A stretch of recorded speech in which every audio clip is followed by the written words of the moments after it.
we've seen him on stream so many times before, and even before streaming was even around, he was just crushing tournaments left, right, and center again. And yeah, he's come here with, in typical Ross fashion, this rogue deck. You see Lugia, Jolteon EX, Magearna. It seems to be this sort of toolbox switching between these two sort of main attackers with the Garbodor as well. And then moving on to his opponent, we have Mauro. He's going to be playing a deck we just talked about. He's been playing this Rainbow Force deck with a pretty similar list to the one we saw, although one exception being that he's playing a Jolteon EX as well as an extra tech. There's a lot of love for Xerneas today. We saw it earlier in the Garbodor, and the Gardevoir list, sorry. And, you know, we just saw it on the previous round with Yaneda, the Rainbow Force Xerneas, and then Rainbow Force Xerneas again. But we are off, ladies and gentlemen, and it appears that Ross is starting Jolteon and going first. Yeah, now, Jolteon is just a brilliant starter no matter which way you look at it, because even if it's, say, a matchup you don't want to attack with it in, it of course has free retreat. So, you know, in any matchup you want to just switch into Lugia instead, you can just do that. It's easy as pie. Oh, yes, and that's what I love. If you can ever start with a Pokemon with free retreat, it doesn't get any better than that, because either you've got the right starter or you find the right starter. Now, we do see an N here, and this is quite good from Ross. He's got the Trubbish down, which is what he wants. He's got the Fighting Fury Bout and the basic energy attachment. Always good, because it's harder for your opponent to discard a basic on their turn. None of this automatic discard with Enhanced Hammer. And then he plays the N. So, I mean, you've got to think, looking at his list, he's playing 2 Lugia, 2 Jolteon, and a Magearna. Now, that's obviously going to be big in this round, but you're going to think in this matchup, Jolteon, his Flash Ray stops attacks from basic Pokemon the following turn, and of course, Xerneas just happens to be basic. Yeah, it's a pretty big deal, so it means that Mauro's probably going to want to find his one Xerneas break tech. We've seen that Yaneda also played one of these, and it seems to be pretty commonplace in Rainbow Force lists nowadays, because of course it does get around this Jolteon, which has sort of started slowly but surely creeping back up more into popularity. We also saw that Mauro has prized 2 Max Elixirs, so that could put him in a bit of a pinch of trouble if means that, you know, as he goes for like setup in these early turns, he's going to have trouble hitting those, but we'll see what he manages to work with considering what he has so far. We will indeed, and that Magearna EX, now it's got a really nice ability that stops effects of attacks other than damage if you've got a metal energy attached, but it's also a genuinely viable attacker in its own right.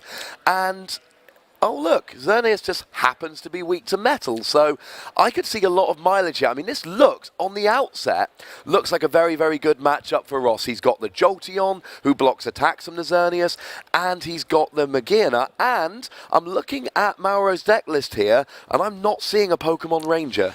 No, indeed not. So if Mauro is unable to find that Xerneas break, he's not going to be able to do anything to that Jolteon, really. It's going to be, yeah, it's going to put him in a really big spot of trouble. We do see there that Mauro does get the Hooper that turn 1. That's really, really good for him. Obviously, if you would see it later on, the Ross would likely evolve to Garbodor, but at that point, sort of the ability would shut off Hooper's ability, but he's going to grab himself, it looks like it's going to be a Volcanion and a Shaman. He's probably going to grab himself, yeah, a Jolteon as well. So he's starting to build up those types on the bench so that he can, you know, start doing more damage with that Rainbow Force attack. And let's not think that Mauro's got no tricks here. He's got a Jolteon of his own, which will lead to a weird stalemate effect.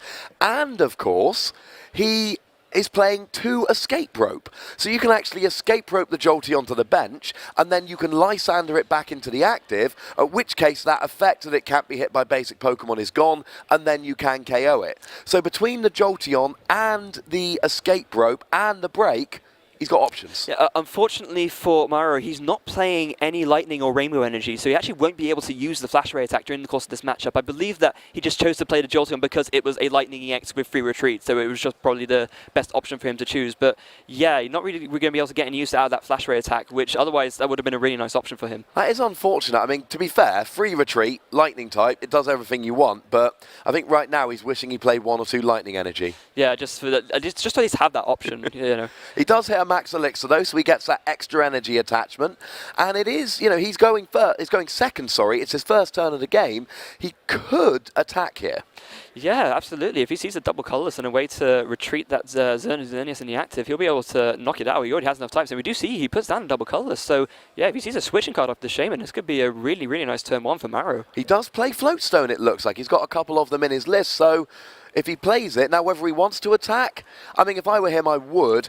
He's not really that reliant on abilities, I don't think, but still, you've got your Shaman and your Hoopers and all that. It's still, you'd rather have your abilities and not have them. Also, not only that, even regardless of anything else, it just puts on early pressure. It just means that, you know, there's so much pressure straight away on Ross to be able to if Ross is unable to find a double colourless next turn, for example, Mauro could just win the game next turn. That's what it actually comes down to. There is actually one play here which Mauro would be amazing. Escape rope. If he hits his escape rope, not only does he get to put his Xerneas in the active, he would force that Joltik in the active as the only benched Pokemon, and that could be absolutely huge, taking away the energy and really putting himself on the front foot, but I don't think he got it. He didn't even get the float stone, so he can either do like the good play or the amazing play. He just has to settle for pass, so a bit of a heartbreaker for Mauro there. And if I'm Ross, I want to bench another Pokemon here just to make sure that doesn't happen. An escape rope there could have been absolutely huge, because I believe he would have had enough. No, he would have been one type short. Well, with the Fighting Fury belt, yeah, of course, 200 HP, it wouldn't have quite been enough. He would have been doing 190. Yeah, it's unfortunate. We see that Ross playing the Parallel City is going to force Mauro down to a smaller bench size, but of course he'll just discard the Hooper and the Shaman. Of course, they're the two most sort of dead-sitting EXs that he has on his bench, so keeping that Volcanion and the Jolteon there is the most useful in terms of free retreating and extra damage. But of course he is losing 60 damage by virtue of losing those two bench Pokemon, so he's going to be wanting to look for a stadium of his own here. Yeah, so because he needs that to be able to build up his bench again. So we see Ross here going for an Ultra Ball. He's going to discard a Garbodor and a Trubbish, obviously sort of realizing that the Garbodor isn't vital for him to get at this point because Mauro's already used the biggest extent of the abilities he's going to use in this game by using that early Hooper to grab the Shaman and then the Shaman to set up. It'd be interesting to see what he actually gets here. He might just probably go for another Jolteon just so that he has one ready for later in case Mauro does manage to do some sort of escape rope trickery to knock out the one that's already charged up. Well, I'd like to see him going for his Magearna EX here. Now, we can see his prizes from our vantage point. He's not prized the Magearna, so I'd quite like to see him get the Magearna. That way, if Mauro ever was to KO that Jolteon, then Ross would be able to come back with the Magearna, get that KO, knock the energy off the field, and okay, he's got to give up those two prizes, but actually, he's then getting a prize of his own, but really knocking out the Xerneas is about board position rather than prizes. It's not about racing to 6 prizes, it's about making sure Mauro isn't able to stream Rainbow Force. Yeah, absolutely, and especially it's wide open for Ross to take advantage of, considering that Mauro has no means of getting energy back right now. He's already been through 1 max elixir. There's no experience share on the field. So if that Xerneas goes down, that really tempo-wise, that puts Mauro so far behind that it's going to be really hard for him to keep up. I mean, Rossi's got a lot of tricks here. That Parallel City clearly is excellent in this particular matchup. Then you combine their Jolteon and you add in the Magearna, and he really has got a lot of tricks. Now, he's playing an N here, which is a little bit upsetting, because clearly he would want to play a Lysander. He doesn't really want to be attacking the active, he wants to be attacking the bench, getting rid of that energy. Now, it doesn't really matter like that, because, of course, he still can't be hit by either of them after using Flash Ray, but still, it's always better to go after your opponent's energy, get it off the field sooner rather than later. Yeah, equally, having said that, of course, the Jolteon is only doing 80 damage, so it would be a 2-hit knockout rather than a 1-hit knockout at that point. And so if Mauro did find some way of doing, I don't know, maybe escape rope, Lysander, and then bringing back up the Jolteon to knock it out, that could potentially spell trouble for us. As it stands, look like he sees a Trainer's Mail here. He's going to grab himself another Parallel City. I'm going to guess he didn't have many good options off that Trainer's Mail. Well, the 2 of them were Parallel City, and I think one of them was a Trainer's Mail as well. So yeah, really not much else better to grab off of that. But he's here on turn 2, Ross, and he's going to get the Flash Ray. He's got the Trubbish with the Floatstone in the active. He's going to retreat that to the Jolteon, and he's got the turn 2 Flash Ray with Fighting Fury Belt. Now, it makes me slightly nervous he doesn't have a backup attacker, because Escape Rope Lysander, assuming enough different types on the bench to do Rainbow Force for the requisite damage, and he will be getting the KO here, and Ross doesn't have a backup attacker. And that's the only thing that really worries me about Ross's setup right now. Yeah. Absolutely, and also not to mention that Mauro doesn't even necessarily, obviously they're the escape ropes, so that's one way of getting around it. But of course, as we mentioned before, Mauro does have that one Xerneas break as well that he could use. So if he could just find a Floatstone, retreat into the Xerneas with the 2 energy, and then evolve into Xerneas break, that's another way for him to deal with the Jolteon as well. It would be indeed, and that's going to be a huge play at some point. He's going to be wanting to get the break. He's only playing one of the break, but at some point he is going to need to drop the break and then immediately KO a Jolteon. Now that's interesting. So he does the Escape Rope Lysander, but actually drags up the Shaman because he doesn't have the requisite number of different types of Pokemon on the bench. 10 base, 30 for each type of Pokemon. We got 4 types there, which means we're hitting 130. It's not 200, but he's getting 2 prizes, and I like this proactive approach. One of the ways to fight against a Jolteon deck is, as weird as it sounds, just ignore the Jolteon. Yeah, it is, and it's something that Mauro can get away with because he has that Xerneas break. If you're relying solely on the Escape Rope Lysander strategy to deal with something like Flash Ray, then you can't really get away with doing something like that. But because Mauro does have that, and he has that means of just, evolve knockout, then that's absolutely makes sense for him to do, and it means that he can just play that game where instead he's just racing to take as many prizes as quickly as he can. And Ross, as you said yourself, he's not going to be taking one-hit KOs here. He's going to be doing 80 damage, really maximum with Flash Ray. So Mauro isn't under a huge amount of pressure. He's got time here. Now, the parallel cities are a big pain for him because it really restricts his damage output. But as long as at some point he can have enough Pokemon on his bench, he can drop the break, get the KO, and on turns he can't drop the break and get the KO, that's where Escape Rope, Lysander, cards like that come into play.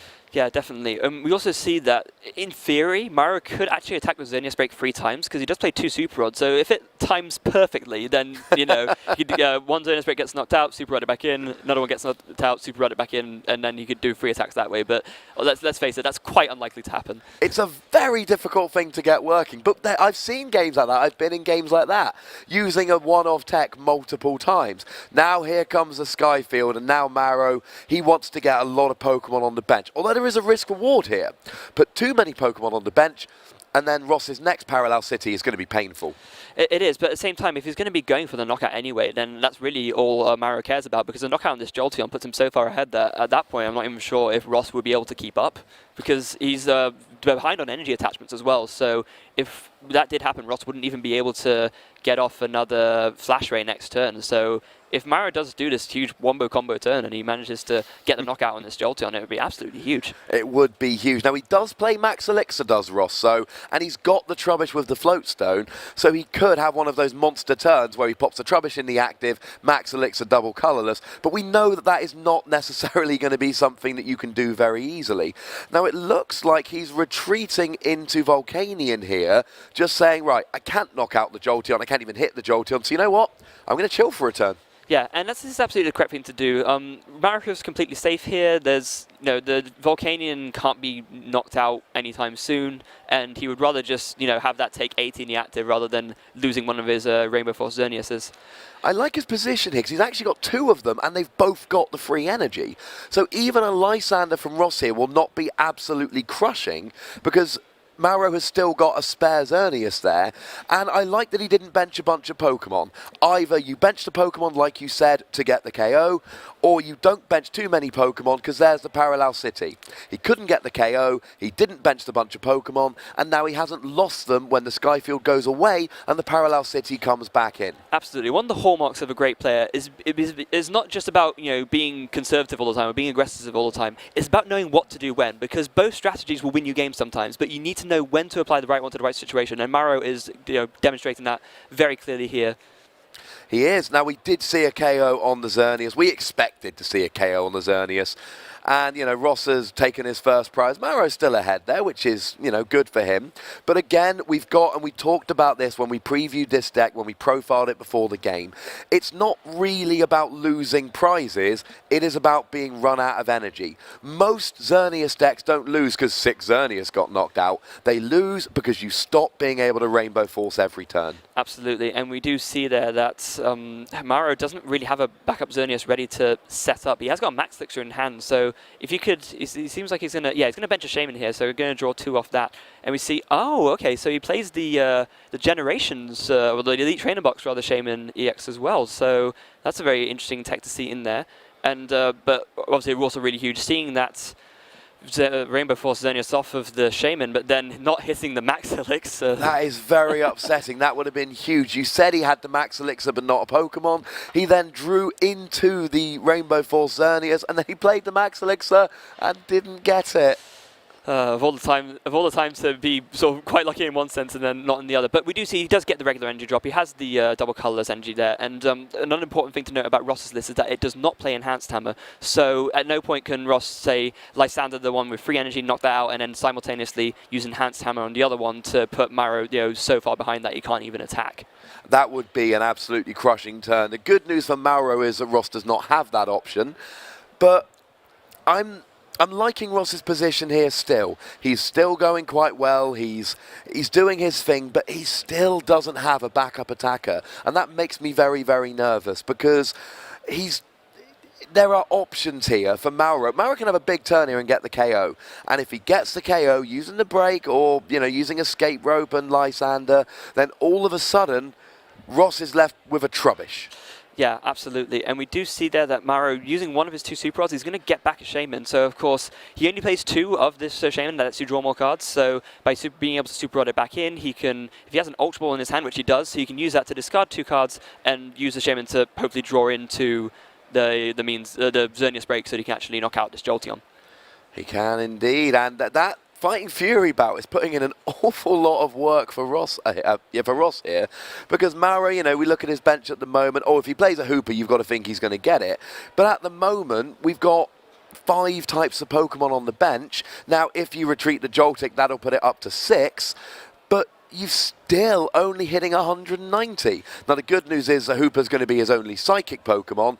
So if he were to bench a Hooper, that would then give him 7 types of Pokemon on the bench once he retreats a Joltik for a Xerneas.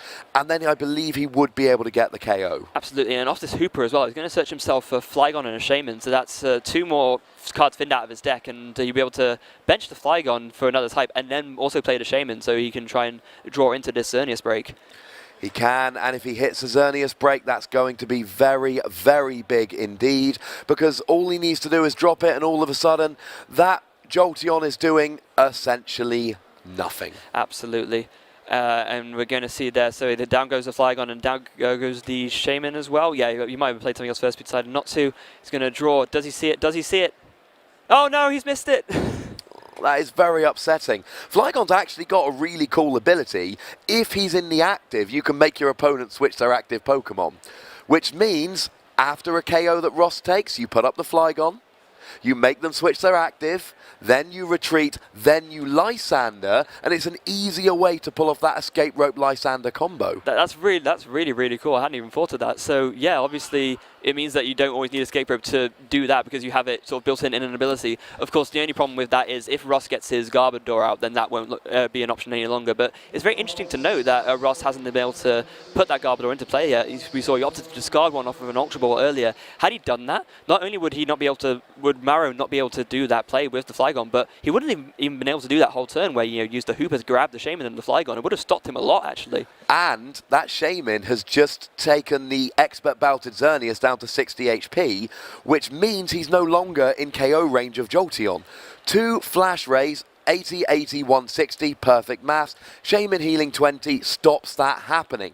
Flygon's ability could be huge. Shaman's ability now is huge. And if I'm Ross, I'm sitting there thinking, if I'm that Ross, of course, yeah. I'm sitting there thinking, I really wish I'd put Garbodor out because it would be big right now. And now that's not even going to be an option because there we go, Mauro with the Lysander using that to bring up the Trubbish and knock it out. So, yeah, Ross is in a bit of a spot of bother right now. And let's note, the big bench full of Pokemon and 2 Xerneas. If he can hit the break, and we can assure you we can see the prizes there. It's not in the prizes. If he hits the break, he may well win next. Oh my goodness, Ross did not have a good hand.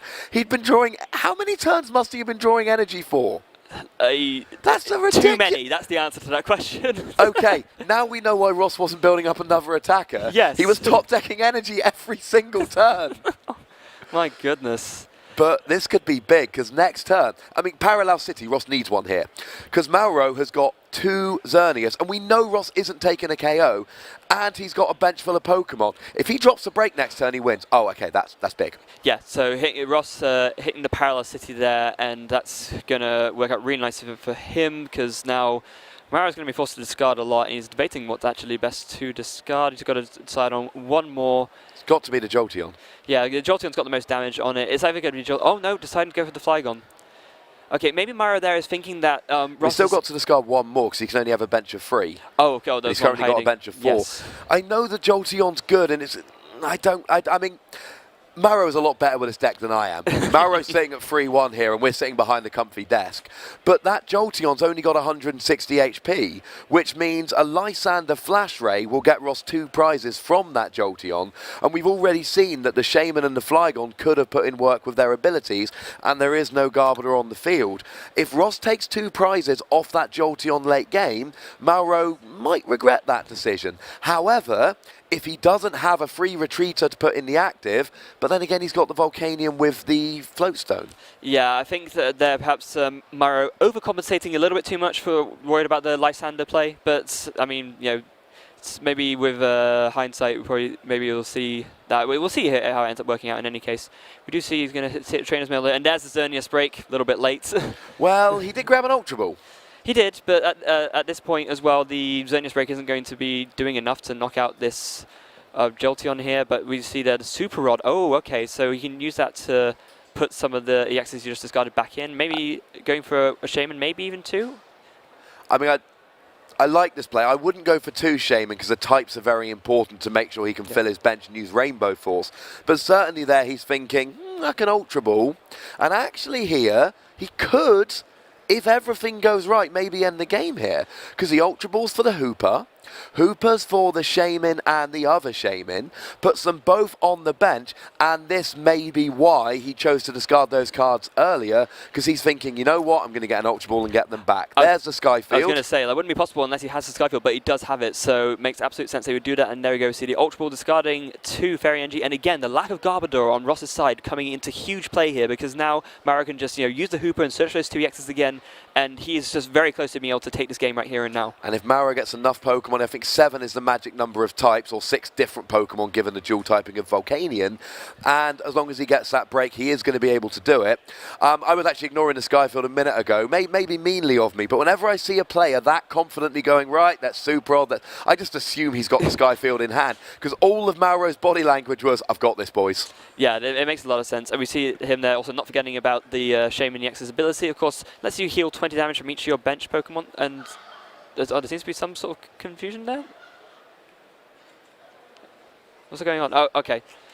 So there's the Versus Seeker. I'm assuming Sycamore here, so that he can draw a whole bunch of cards. I think what happened was maybe Mauro benched the Shaman and forgot to announce setup, and so he didn't end up drawing cards. I think that's probably what happened there.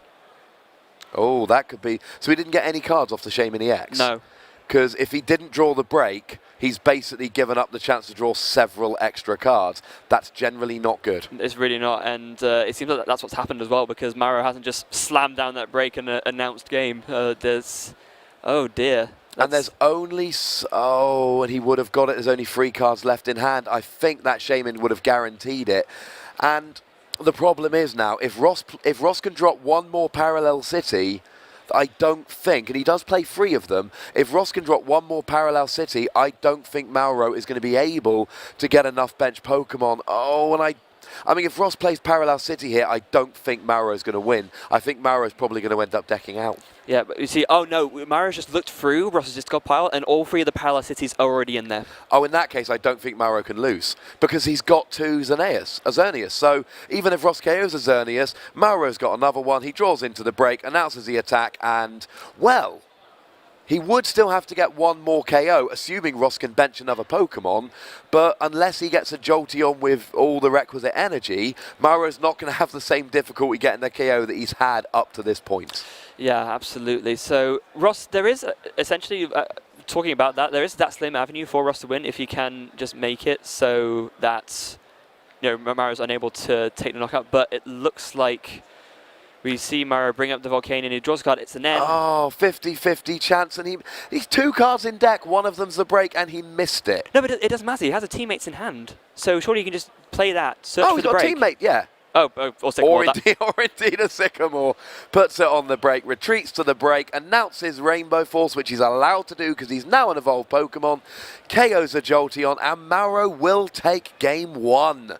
Very well played game. Got to feel a little bit sorry for Ross here, given, of course, we saw his hand when he played that Sycamore. Yeah, definitely. We're just to a top-decking energy turn after turn after turn. Just goes to show that, you know, even if you are sometimes the best player in the world, you know, that luck factor could sometimes come in, and it's unfortunate but it's part of the game, and, you know, the best players in the world, they sort of come to learn to accept that, really, because it's all you can do. It is all you can do, and there is an element of luck inherent in this game. You never know what cards you're going to draw, and if we have a truly randomized deck, as we should, then there are going to be games where you just draw energy, lose. And this is why in the tournament series we normally play best of 3 rounds, because that means, say if there is one game where, you know, it's decided by that sort of, you know, luck factor, then generally speaking the 2 other games will be games where, you know, the skill comes in full force and, you know, the best player will win. Absolutely. Now, we talk about timing a bit in these games because it's a skill, it's a part of the game. And I think we've only got about 25 minutes left. Now, Ross's deck is not a smashing, taking prizes quickly deck, and he's now got to win 2 games in a row if he wants to go ahead and win this series. Whereas Mauro, even if he wins the next game, he could potentially have a turn 2 Rainbow Force for an insane amount of damage, and then just take 3 quick KOs and win the game. Yeah, if you're talking about a playing under time pressure situation, like you give the favour to the Rainbow Force deck any day of the week. That's just what goes without saying. In a perfect situation, you've got a turn 2 setup, and then you can just take 3 EX KOs in 3 turns and you win the game.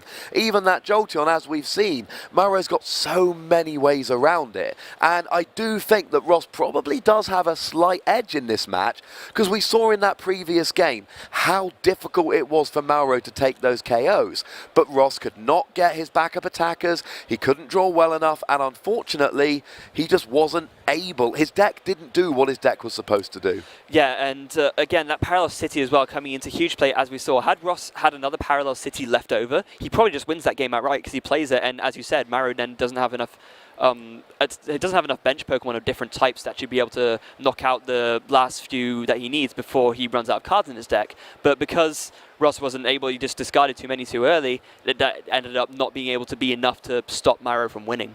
And one thing I really liked in the previous game with Mauro there, he seemed to be at least, and he's a very good player, and he's at 3-1 here, so I think I'm correct in assuming this.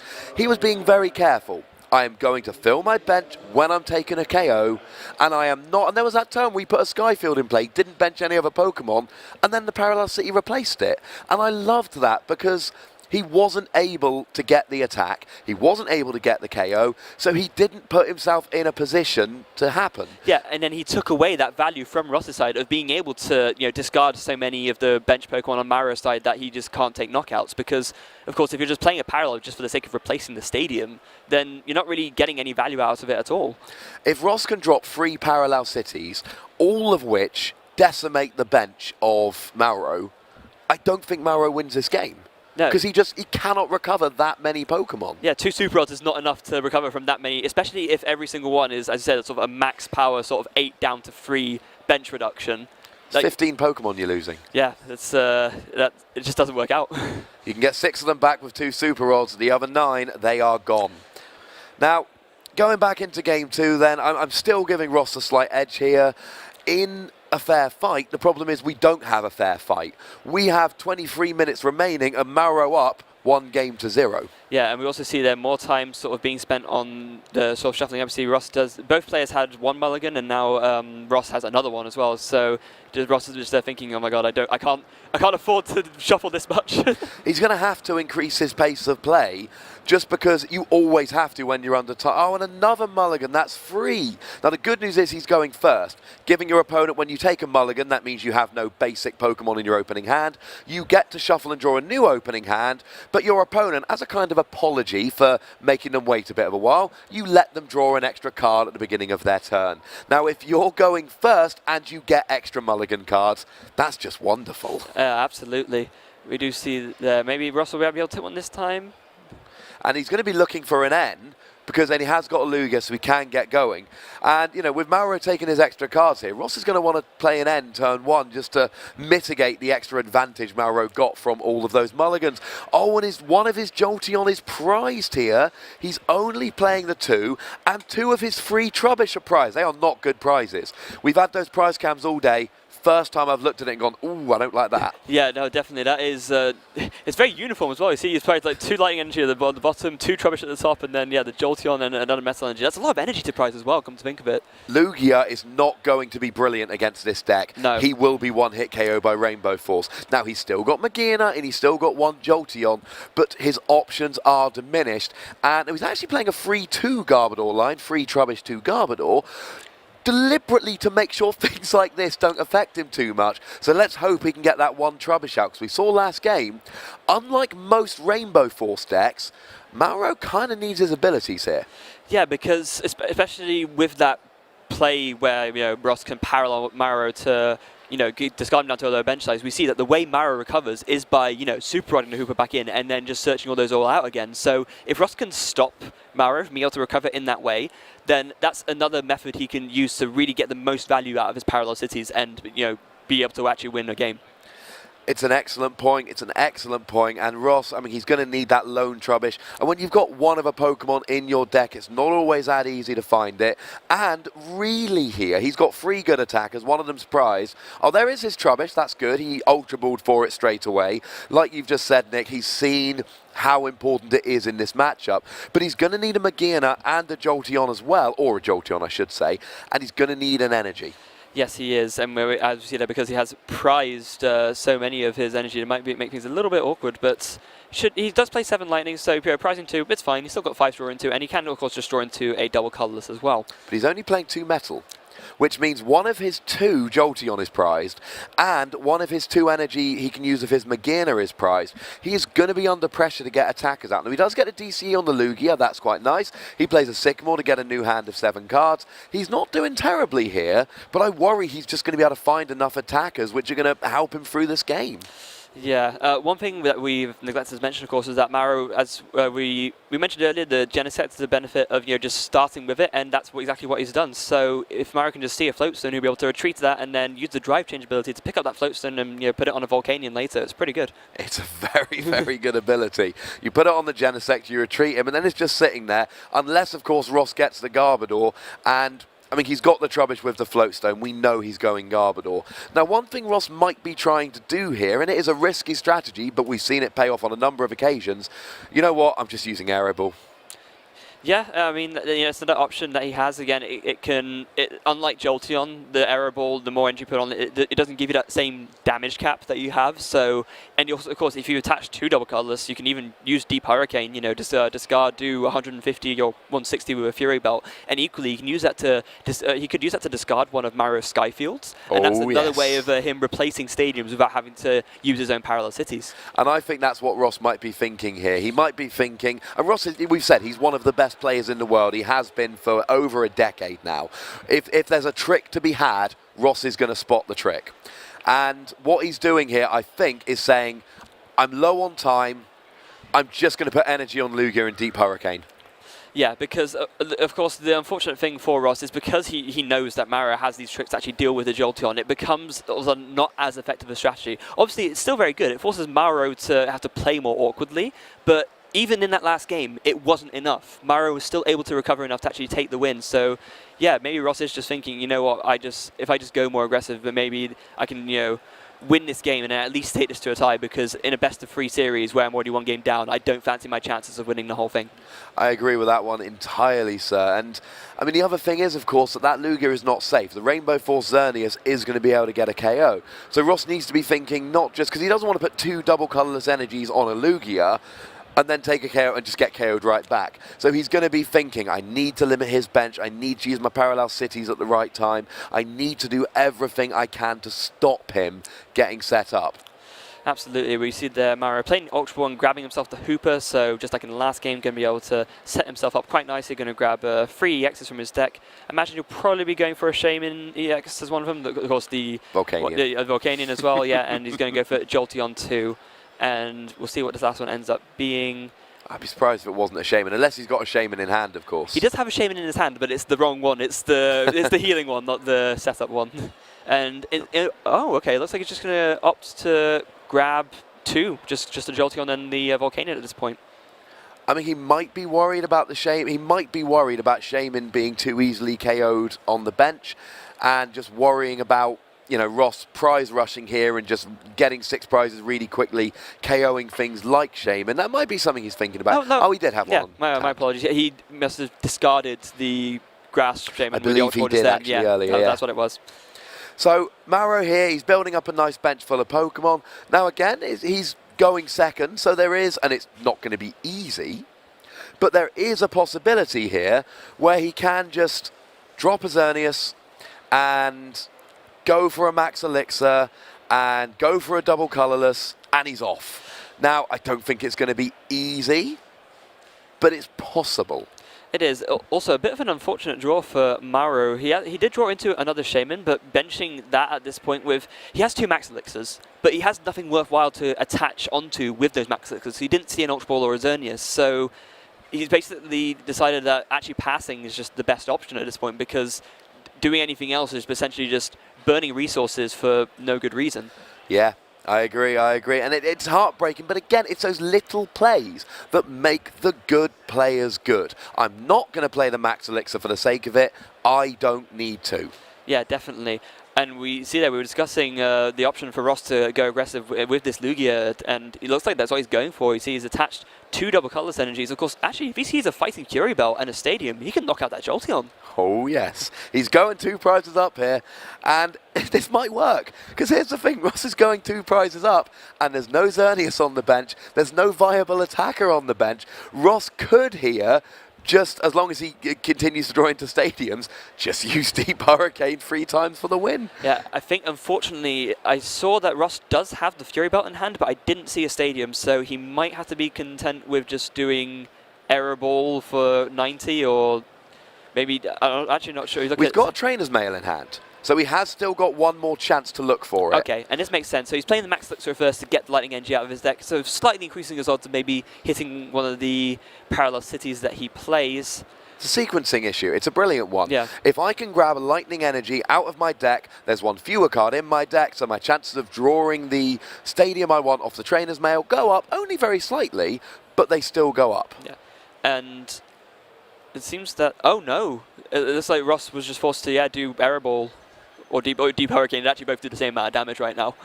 It doesn't matter which one you choose.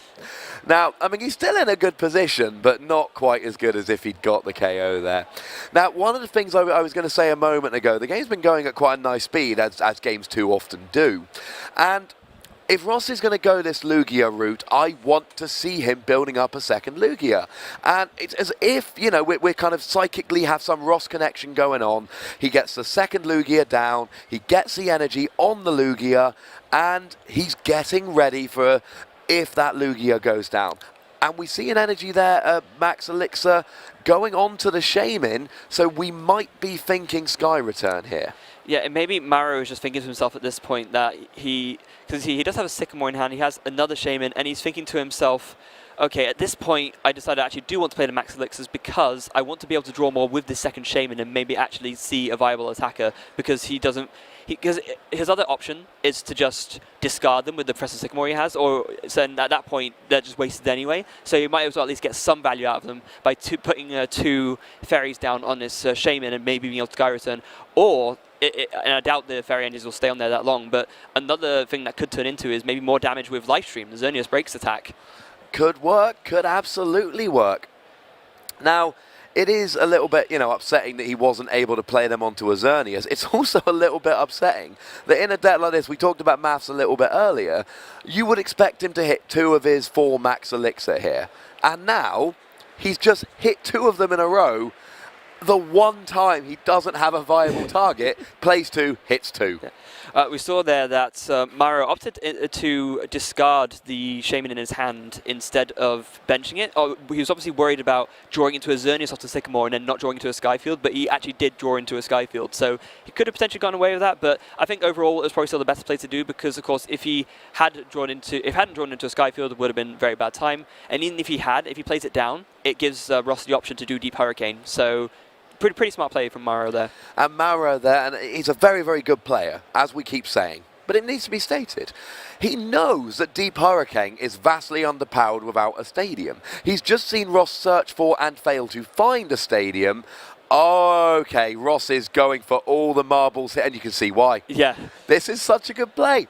He's just going to arrow ball for 130, get the KO on the Xerneas and go, okay, I've taken a prize, but you don't have an attacker. Absolutely. Now, the one thing I am wondering is, because of course Mauro attached twice last turn with Max Elixir onto that Shaman. He had energy in hand, but he opted not to attach it to the Xerneas. I'm wondering why he might have done that, because I don't think there's any downside to. I mean, obviously there's Lysander knockout, but if that happens either way, then losing the energy in hand doesn't seem like it makes that much of a difference. I'm going to be honest with you, Nick. I'm not 100% sure how to answer that one.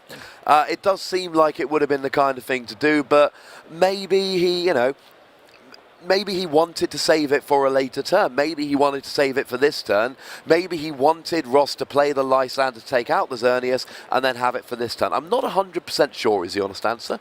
Fair enough. In any case, we see that seeing the Ultra Ball, he is able to grab himself another Rainbow Force Xerneas to replace the one that was just knocked out. He's going to put a Fighting Fury Belt on that and a basic Fairy Energy. And we're going to see now, okay, I just opts to play the end, so doesn't decide. He did have a Float Stone in hand. He could have put that on the Genesect, opting not to, maybe just deciding that it's just not worthwhile playing it right now. And hopefully after this end, he'll be able to see, well, I mean, if he wants to attack this turn, he needs to see his last 2 Max Elixirs. He really does. Or, double colourless energy or something along those lines. Now, oh no, of course, yes, because he's already played an energy from his hand, so it will need to be a double Max Elixir. But we all know that if he hits a Max Elixir, there's no way he actually gets an energy off them. He's used his Max Elixir luck. Now, he has hit one of them, but you've got to be, I suppose you've really got to go all out here and just play it anyway. I mean, you wouldn't, because he's got a DC in hand. Yeah, I was going to say, not necessarily. You probably want to save that for once you see another Xerneas, just Max Elixir onto that. That's what he really wanted there, the Xerneas Max Elixir. So there is a chance next turn, if Ross doesn't have a Lysander and a way to increase his energy, then what Mauro could do is double colourless onto the Xerneas, then drop another Xerneas Max Elixir, and at that stage, his board, his bench could finally be being built up to the stage where he can actually have a sustained period of attacking, which is not something he's been able to do up to now. Definitely, and we see that, again, the lack of benching on Mauro's part just really becoming a huge advantage in terms of that's one Paralysity that's only discarded one Pokemon. That's not done much for Ross in this instance. Mauro's played it very smart to just not bench too many Pokemon when he doesn't need to, and he's reaping the rewards now. He is absolutely reaping the rewards, and he's playing a very patient game. And I think this might go down to, not playing all the energies, not playing all the float stones when he can. He's playing a patient game, and he's trying to make sure that when it comes down to the later game, he's got the things that he wants. Yeah. He doesn't seem in a hurry to rush for prizes, nor should he be. He's 1 game up. There's 8 minutes left. He doesn't need to win this game. He needs to not lose this game. The impetus here is on Ross to take another 5 prizes. And of course, him being the slower deck, that's going to be quite hard for him to do. And it's why we see that even though he's got 3 double colours energies charged up on this Lugia, and he's got 3 lightnings on the bench run ready to go for when the active one goes down. But it might be a case of too little too late. Might be too little too late. I mean, he's got 3 double colourless energies and a Fighting Fury Belt, and he's hitting for 160. That is an awful lot of resources to put on one Pokemon to not get a KO. Given that that's happened, he's opted to actually use Air Ball. He's seen the stadium still in play. He's opted to just do Air Ball instead to do 130. Oh, absolutely. I mean, his damage was maxed out at 160. Like you said, there was no point doing 160. And that Parallel City, if Mauro wants more bench Pokemon, he's going to have to find a Skyfield. So, again, it's little plays. You're not getting a KO. You might as well not get a KO with the attack that leaves a good stadium in play. Yeah, definitely. And Mauro there, he's playing a Versus Seeker, so he's probably going to want to grab himself a Sycamore for that. Or an N in this case. And yeah, he just really needs to see a replacement stadium and some extra Pokemon off of this so he can just knock out this Lugia. That's his ideal turn right now. And knocking out the Lugia would be big here. I mean, the Lugia, it's got 40 damage and a Fighting Fury Belt, so they kind of cancel each other out. But we're still going to need 6 types on the bench here. Yeah, actually, having said that, the really mega ideal turn for Mauro would be if he had the means of setting up a replacement Xerneas on the bench as well, because if he doesn't, then the other Lugia from Ross's bench could just come in and take a revenge knockout, because obviously with the free energy already on the Xerneas, the Error Ball attack is going to be doing quite a lot. Will be doing quite a lot. I don't think it's quite a KO yet. It would be doing 130, which would be 30 short, but certainly something like, I mean, an energy, there's already a stadium in play, so Deep Hurricane would do 160 and get the KO. Yeah, absolutely. That would be exactly enough. And has he not got a KO here? He's only doing 130. Yeah, it looks like it. Looks like he wasn't able to find a replacement stadium and the replacement Pokemon he needed, so he's going to have to be content with, just doing 130, which is a bit of a shame. I think Ross is going to take this second game, because here's the thing. Ross is going to get the KO here. We know he's going to... Even if he doesn't draw another energy for the bench Lugia, he can just use the active. And then Mauro doesn't have any other attackers. He does have a Jolteon, which has only got 80 HP remaining, and there is a Volcanion, which does not have much HP remaining. So a couple of Lysanders here. Ross can close out this game, and I think we might be headed to a draw, because I don't think either of them is really going to have enough time to win a game 3 that's going to have, literally 2 or 3 minutes to play. Yeah, it does depend on whether Mauro can just set up a backup Xerneas now. We saw that he does have a Max Elixir in hand, but he doesn't have anything to attach. He doesn't have anything to attach to, so he needs to find probably one of his Super Rods to maybe put some of the Xerneas that have already been KO'd back, or either that or just find one of the Xerneas he has left. It's a bit of an awkward situation for him right now. We do see he's thinning out his hand a bit. He's playing a Float Zone down the Genesect, and he's actually opted to play the Max Elixir now. So and he has hit the Max Elixir. It'd be very interesting to see what he actually attaches to with this. Oh, okay. So he's opting to... I see what he's doing now. He's just playing it to get it out of his hand, so that if that tells me he's probably just going to play an N, because that way it's not going to go back into his deck. And it's a sensible play. It's a very sensible thing to do. Just get rid of the energy you want. I want a couple more energy going down with a Sycamore there. So I don't think he gained anything from playing that. I guess he knocked a few seconds off the clock. That's actually a very good point. Yeah. It's a perfectly legal play. It does take time. It's the only sensible thing I can think of. Yeah. It takes a few seconds off the clock, but I don't... Even if time was called very, very soon, Ross has got 4 prizes remaining. As long as he can hit a Lysander or 2, I think if time was called now, he might be able to win in the 2 turns remaining. Yeah, you see there both the Volcanion in the active and the Jolteon both on a very unhealthy amount of damage. They're just pretty much going to be eaten alive by that Lugia on the bench, even if this Lugia in the active does get KO'd. And there is still another double colourless in Ross's deck. We've got 3 on the active, none in the prizes, so there is another double colourless, and he would actually then be able to hit for a whopping 170. Maybe that's what he's thinking later on. Perhaps. We do see that Mauro Senior Ultra Ball, he's able to see another one of the Xerneases. But he's not going to attach energy to it, looks like. Yeah, he's opting to pass. He's got the Fury Belt on it. He's going to promote the Genesect. Of course, it's the biggest HP thing on his side of the field right now, so this makes sense. It's the only thing that can take a hit from that Lugia as it stands and not be KO'd. Ross is going to want a Lysander. The question is, what does he go for? Oh, and there is a Versus Seeker for the Lysander. You've got to think he's, going after the EX. I love this play from Ross. He doesn't need to stop. I know we said generally how you beat Xerneas, Rainbow Force, is to just run them out of resources. Well, he's kind of done that here. Now he is in a position where he can prize race, just go ahead and KO that Jolteon for the win. Yeah. And you see the one on his bench? More energy every time. Yeah. And not only that, but Ross recognises at this point, because time is so low, that it's just the most sensible course of action for him to take. Although, Mauro does see a Max Elixir, and he hits an energy off that. Oh, that's big. That's his last Max Elixir. And we know he has a double colourless in hand, so he'll be able to take the revenge knockout here. He will, but is it going to be too little too late? Because, of course, that Lugia on the bench has got the KO, like straight away. Yeah, that's 5 basic energy on that Lugia means that it's not looking pretty for Mauro. Even the end here, Ross is going to go down to 2 cards in hand, but he has what he needs on the board already. The Lugia is there waiting.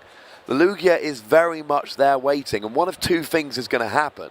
Either Ross draws the Lysander and wins next turn, or he doesn't draw the Lysander, KOs a Xerneas and probably wins the turn after, although clock is an issue. Now, I saw a Parallel City. Did you catch the other card, Nick? No, I didn't, unfortunately. It's very quick. Yeah. Come on, Ross. We want to know if you got... I don't think it was a Versus Seeker. I think we probably would have noticed. It would have been... It's kind of what we're looking for at this stage. So, Here, I still don't see how Mauro... I mean, essentially here, Mauro takes the KO, gets KO'd back, and then pops the Genesect active and crosses his finger that there's no Lysander. At this point, that's all he can do. We see there he's also playing a Super Rod, again, just trying to get some of the Xerneas back in energy, and a Shaman as well, in case, you know, he just needs to draw more, just maybe see his, whatever he needs to see out this game. It's almost a 50-50 at this point. It just depends on whether Ross has got the means of just taking this last knockout. If he does, then I think time will pretty much run out before they can even set up for game 3, at which point this will be a tie. I mean, if I was Mauro here, I'd be wanting some kind of big HP EX, because even the Lugia on the bench, it's still only hitting 160 at the moment. So if you can find another 170 HP EX, and then you can leave a Genesect take a hit, and then retreat into a different 170 HP EX, and just literally try and stop your opponent ever taking a knockout.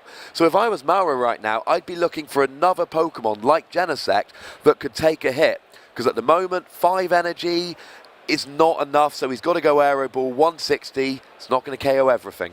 No, it's really not. We see there Ross going for the Ultra Ball there, he's going to search out another Jolteon, and yeah, at this point we've got what, 13 seconds left on the clock. Timeout could be called in this very turn. He needs to retreat and attack so that he is not turn 0, he's turn 1, and I think he's gotten away with it here. That means Mauro will have this and 1 more turn, Ross will have 2 turns remaining, which is absolutely crucial, because no Lysander means no KO on the Genesect.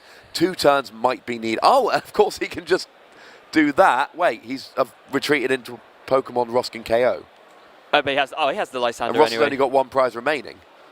Oh, okay, well there you go. I mean, he could have just KO'd the Xerneas. Yeah, but it didn't matter because he KO'd the Jolteon anyway. Yeah, so there we go. Ross, they're going to take game 2, and with game 2 ending after the time is finished, that means, of course, 1 game apiece. This game is going to end in a tie. And I, for one, I'm glad we had that game on stream. That we saw Rainbow Force, which, of course, the deck we've just done a big analysis of, but I like Ross's deck. I like seeing any decks which are unusual, which we don't see very often. I don't think I've ever seen somebody play Lugia, Jolteon, Magia, and a Garbodor. I'm almost 99.9% certain that there's never been played in a big tournament before. Maybe in a small, league venue somewhere, in the US, but definitely a big tournament like this, and it's exactly the sort of thing we expect to see out of Ross as well. This is how he does well. His strategy is to just think of something that's both out of the box but actually just good, because sometimes, when you're trying to think of a new strategy, trying to maybe think of something that will throw your opponent off guard, it's not just enough to have that. The actual thing you're using to throw off your opponent needs to have a solid reasoning behind it. It needs to have a good strategy, and that's exactly what Ross does best. And one of the things I love most about Ross as a deck builder, I mean, sometimes he goes completely out there like he did in Worlds 2011, but sometimes what he actually does is he goes, right, well, Jolteon's good, that's seeing some play, Magina's good, that's seeing some play, and Garbodor's good, well, that's seeing some play. So it's not rogue in that nobody's ever seen any of these cards before. It's a brand new combo. It's just, you know what, all these cards are good. I think I can make them work as a group. And again, that's hallmark Ross. You have to think back to when he came second at the World Championships in 2011. What was, the Vileplume Reuniclus that they used? That was exactly that. Pokemon which worked well together. He had the Donphan Prime in there as well. Just a bunch of good cards that he could put together in this new strategy to take all the way to second place. It's really a hallmark of what Ross does best. He plays unusual decks. He does well with unusual decks. And usually, if you look at his unusual deck, you see the thought process. You look at him there and go, oh yeah, we're in a format which is